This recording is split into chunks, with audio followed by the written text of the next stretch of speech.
All right, John Panico with Social Media Dudes. We're sitting here with SuperBike racer Geoff May. Geoff, thanks for coming.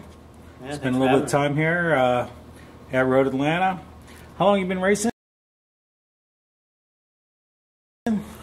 I've been racing since 1999. That was my first year competing on a motorcycle, and that's part of the reason why I run the number 99. Well, it's basically the premier class of motorcycle racing in the United States.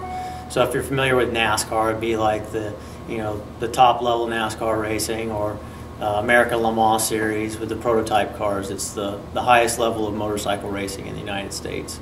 And they're all production-based motorcycles, which means they have to be sold through a dealership in North America to the public to be eligible. And so you see all the familiar bikes that you can go down to your local dealership and buy, but they're highly modified. My bike's very unique. It's called the EBR 1190 RS, and it's pretty much the first production-based American-made motorcycle that's competitive in the SuperBike series. And it's built in East Troy, Wisconsin. Many people are familiar with the old Buell brand, which was under the umbrella of Harley-Davidson. Well, at the end of 2009, Harley-Davidson killed off Buell brand and ended the namesake. So 48 hours later, Eric Buell, the creator of Buell motorcycles, created Eric Buell Racing and started production on his own bike the way he wanted to make it. Under Harley-Davidson, there was a lot of constrictions and stuff that he had to stick to be under the Harley umbrella, and now he's finally free to create whatever he wants with no restrictions. So it's a really cool part of history as far as motorcycle production in the United States and for racing right now, to have an American-made bike out there carrying the flag. Oh, it's night and day. I mean, the Suzuki is an inline 4 1000cc engine, and the Buell is a 1190cc V-twin.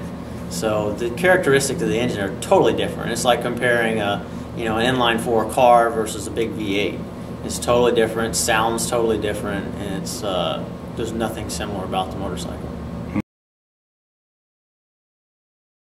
For me, it's it's the holy grail. It's like the Super Bowl. I grew up riding my little dirt bike here as a kid and watching my dad race, and then progressed into racing myself, and as a novice, and started winning races here. I've won multiple national championships here, and then progressed on to winning AMA nationals here.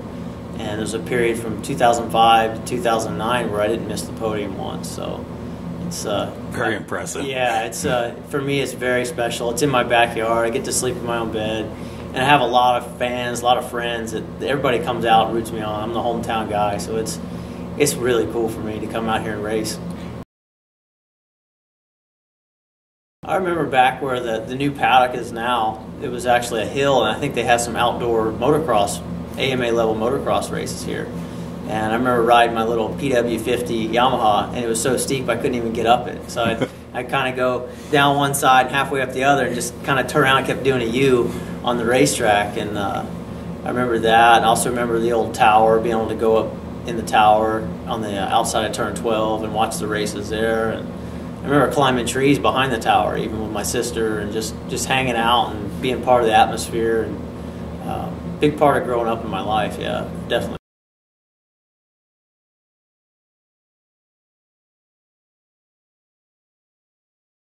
Well, my favorite turn used to be turn 12 in the hold configuration that we don't use anymore. Right. Just because it's such a unique turn in road racing. It's kind of like the corkscrew at Laguna Seca, if you're going to compare it to something. And I felt like I always had a huge advantage being the hometown guy. And a lot of guys would come here and they'd be just deathly afraid of it.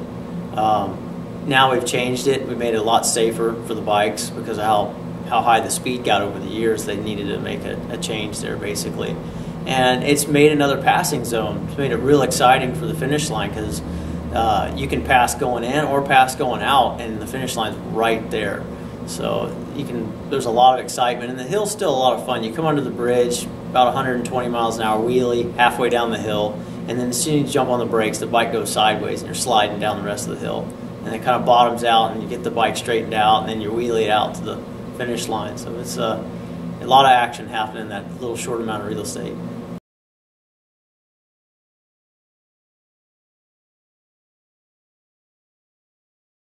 No, you know, I'd say maybe 10A, getting 10A right, because we're coming in there, you know, 195 plus, I think, on the bike, and you're coming downhill.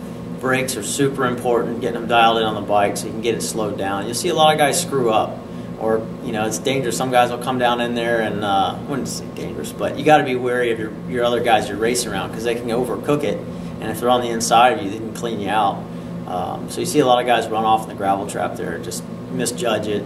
You know, get in there hot, brakes don't work the way they want them to, whatever. So,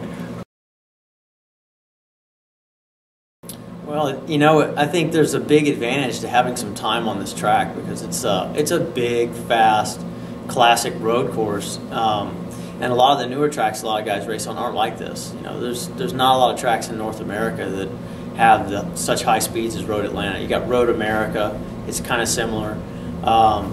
But you have to have a lot of confidence, and you have to commit. You have to keep the speeds really high. There's a lot of, it's all about keeping your momentum here, high corner speed. And a lot of guys, if they're not quite feeling comfortable with the racetrack, they'll suffer quite a bit. You know, I've been here so many times that I really don't have to prepare. I start getting excited, you know, about a month out. It's like, man, we're racing Road Atlanta this month. I can't wait. It's coming up. And, you know, just carry that through the race weekend and seeing old friends and hanging out with guys and then getting out there and doing my thing. You know, I grew up wanting to race here, you know, looking at my dad racing here and then coming out and watching the AMA Superbike races back in the 90s when I was in high school. It's like, man, I want to do that. So for me to be able to live my dream and come out here, I feel so fortunate that everything's cake after that. It just hypes me up, man, makes me ready to go.